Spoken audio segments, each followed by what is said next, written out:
Let's now shift gears and take a look at the environment and the topic of climate change and how that's having an impact on the debt conversation. I'd like now to cross it over to Joanne Manda from United Nations Development Program.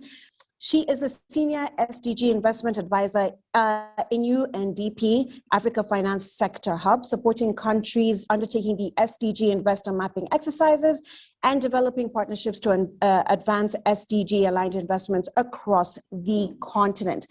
Joan, just the other day, we saw the IPCC report, which put code red for humanity in climate change, talking about humanity's damaging impact on the climate as being a state of fact, and really a call to action to address this immediately. So we're seeing intensified loud calls for a green recovery post the pandemic.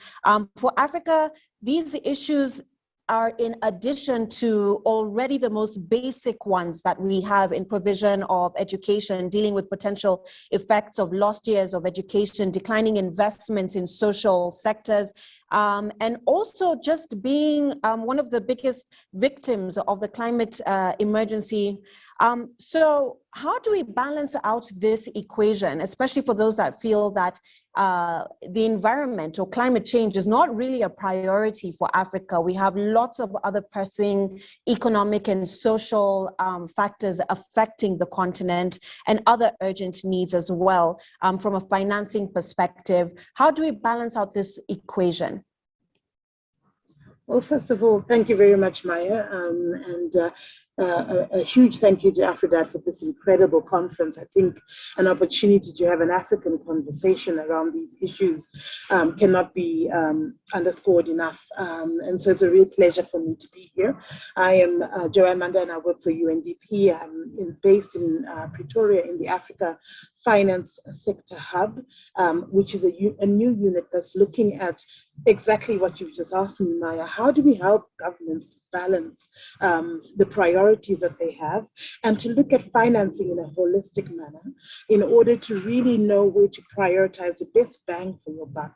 And from a climate change perspective, I mean, the IPCC's sixth assessment report does not come as a surprise. I think there has been a great sense for a number of years now that we are close to a climate emergency. And this has been an emergency that's been trickling up in people's consciences. And then COVID hit, and in some ways underlined that emergency. It not just took attention away from it, but really helped us to understand the interconnectedness of our economies and how a small ripple in one sector actually has implications for the whole economy.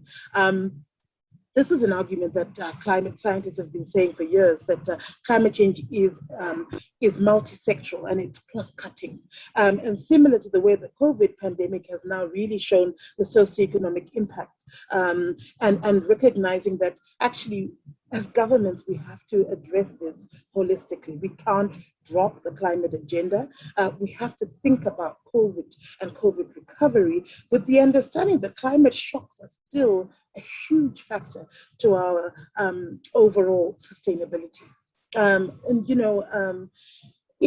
With that in mind, I think the African negotiators are very clear, certainly going towards COP26, which is happening in November in Glasgow this year, wanting to go into that conversation with a really strong push for Africa to be at the center of the climate change discussion, climate change negotiation. Africa is about 4% of global emissions, greenhouse gas emissions, and yet we suffer the brunt of the impacts of climate change. And our economies already, as others, other co-panelists have highlighted, are already under a lot of strain. There's a very limited fiscal space, and we need to start thinking about our overall economic development from a clear understanding that sustainability must be core. And that is whether you're looking at debt sustainability or climate sustainability. I think the issues are very, very closely interlinked and related. And here's what's interesting. I think it's really important that we recognize that a recent UN environment report has pointed out that even with COVID, the cost of adaptation, annual cost for adaptation in a lot of LDCs will rise to over $300 billion by 2030, close to 500 billion by 2050. And African governments are already spending 2 to 9% of their GDP on adaptation responses.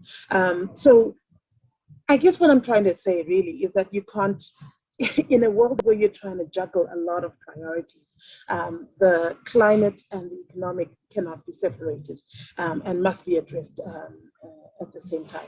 And so what does this mean in terms of looking forward and in the context of this conference, and especially around the issues around debt and debt sustainability that countries are having to think about?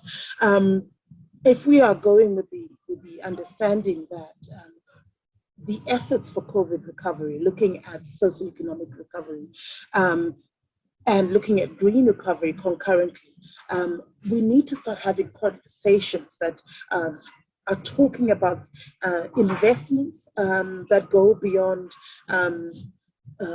the fundamentals, but looking at ESG investment in a broader sense, recognizing that we can't leave the socioeconomic and the environment as separate. We've got to bring that all together. And the ESG community has understood this and is a growing area of work for many of us. And certainly in UNDP, within our finance sector hub, we're starting to look at how we can have conversations with private sector to look at financing from a sustainability perspective and making sure that we are putting money where we will get maximum return. I liked what Alan said earlier. Why should we be taking on debt that does not benefit us? And I think one of the areas around the climate finance story where we've seen a rise in green and thematic bonds is about using debt instruments in a way that will actually benefit the environment, benefit economies and societies. And so we've seen a rise in these green bonds, but it's not enough. There's a lot more that can be done while managing. When we're talking about debt, you've got to manage the supply and the demand side. And so how do we manage our national public financial systems in a way that actually allows us to be efficient and effective in our allocation of resources so that we are investing with the long term in mind? There's a lot of pressure, of course, with the COVID recovery to think short term, but I think it's really important going forward to try and ensure that any kind of recovery efforts still maintain a really strong view on long-term sustainability. And this is in line with investments in long-term strategies for climate change, but also long-term debt management, right? And how do we make sure that the two are being kept in mind, even as we are thinking about recovery in the immediate term? In terms of the climate finance story, I think African countries and certainly the group of negotiators are very, very concerned about ensuring that the COP does ensure that developed countries continue to strengthen their commitment and recognizing and not shifting their responsibilities, the climate responsibilities, to developing economies, but to continue the commitment towards climate, long-term green growth, actually, and low emissions development. And so trying to make sure that we don't allow the urgency of the immediate to derail the long-term perspective. I think it's also important, from the perspective of recognizing that, public-private partnerships are going to have to be the way to go going forward, and understanding that there's need to really leverage the private sector innovation. Alan was talking about how the youth can come into play. How do we make sure that some of the tax, incentives that are going into play are not just for corporates and for the formal market, but going all the way down and recognizing that adaptation starts at the grassroots. I think it was Crystal who was talking about looking at debt at a household level as well, and the same applies with adaptation. It starts, all the way down to the household level. So having to keep those sorts of parameters in mind as well. And I think that's it's a complicated and challenging terrain, but certainly it's something that governments have to continue to grapple with in the context of debt sustainability, climate related recovery, and long-term sustainability as a whole. Maybe I'll stop there because I'm recognizing our time is really moving fast. Mm-hmm. All right, we have about 15 minutes left, but then I just want you to, in 2 minutes, just summarize for us what it really means for us to Africanize the green recovery process. Because just the other day, I was doing a story taking a look at the fact that by 2030, all car manufacturers are going to go green. But if we look at the African landscape, how prepared are we to be able to create that ecosystem where we have a green transport, industry, which is something that we're still trying to grow. And it feels like we're lagging behind the world when it comes to catching up with, moving into this green economy space. So how do we Africanize the green economy space, keeping in mind as well that 70% of our economy is actually informal? How do we get that down to the grassroots level? I think that's a really good question, and I think we mustn't underplay what Africa is already doing in the green space. I think there's a lot of, Pan-African initiatives, the African Renewable Energy Initiative, for example, that, is taking, going to scale and moving at pace. So there are a number, myriads of, opportunities for investing in green on the African continent.